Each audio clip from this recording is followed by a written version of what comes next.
பிரபஞ்சம் தோன்றியதா நிகழ்த்திரையாக உள்ளதா என்று நான் 2வது வீடியோவில் கேட்டிருப்பேன். இது நிகழ்த்திரையாக உள்ளது என்று நான் 2வது வீடியோவில் சொல்லியிருப்பேன்.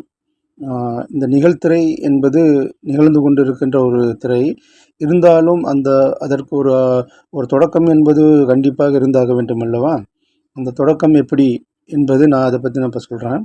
இந்த பிரபஞ்சம் உருவாகும் பொழுது 2 செயல் ஒரே நேரத்தில் நடக்குது. ஓகே.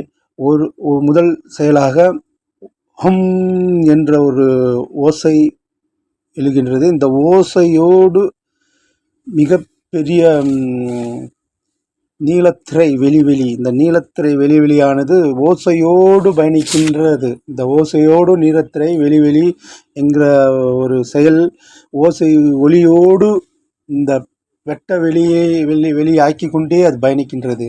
இந்த வெட்ட வெளியில் மிகப்பெரும் ஓசை ஒளியோட பயணத்தில் ஏற்படுகின்ற ஒரு அழுத்த, இந்த வேகத்தோட அழுத்தத்தில் ஏற்படுகின்ற ஒரு செயல் காந்த அலைகளாக மாறுகின்றது. இந்த காந்த அலைகளோட அந்த ஒளியோட வேகத்தில் பயணிக்கும் பொழுது அந்த காந்த அலைகள் ஆனது ஒன்றோடு ஒன்று உரசல் ஏற்படுவதால் மிகப்பெரிய காந்த கதிர்வீச்சுகள் ஏற்படுகின்றது. இந்த மிகப்பெரிய காந்த கதிர்வீச்சுகள் தொடர்ந்து ஒளியோட பயணத்தில் சுழற்சி ஏற்படுகின்றது. இந்த சுழற்சியால் காந்த அலைகள் ஒன்றோடு ஒன்று மோதி மிகப்பெரிய காந்த கதிர்வீச்சுகளாக